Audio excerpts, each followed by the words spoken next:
د علیپور خلاف په بهسودو ولسوالۍ کې د افغان ځواکونو د عملیاتو دوام د چې افغان ځواکونو نن ورځ تازه کوم عملیات او کوم قرارګاه نیولې ده تازه یې څه کړي دي په دې ویډیو کې راسره وګورئ او چینل سبسکرایب کړئ.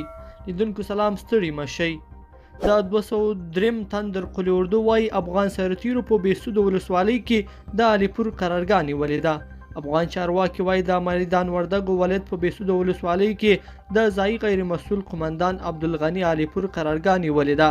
د 203 تندر قل اردو د 5مې پلې لیوا د رسنیو دفتر تیر ماښام په یوه اعلامیه کې ویلي چې د علیپور قرارګاه د امنیتي او دفاعي ځواکونو د ګډو عملیاتو په نتیجه کې نیول شوې ده. دغو ځواکونو تیره ورځ د بهسودو ولسوالۍ په حصه اول کې په همدې هدف ځانګړي عملیات پیل کړي دي. په اعلامیه کې دې اړه نور جزئیات نه دي ورکړل شوي.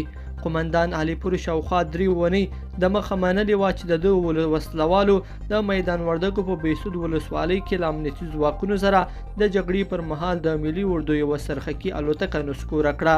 په هغه پیښه کې د 4 پیلوټانو په شمول 9 تنه امنیتي منصوبین ووژل شول.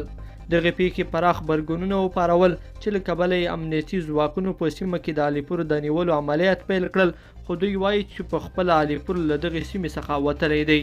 لیدونکو په دې هیله چې دا مطلب هم راسره تر پایه پورې لیدلی وي، که مو دا ویډیو خوښه شوې ویډیو لایک کړئ او چینل سبسکرایب کړئ. تر بیا ښه وخت.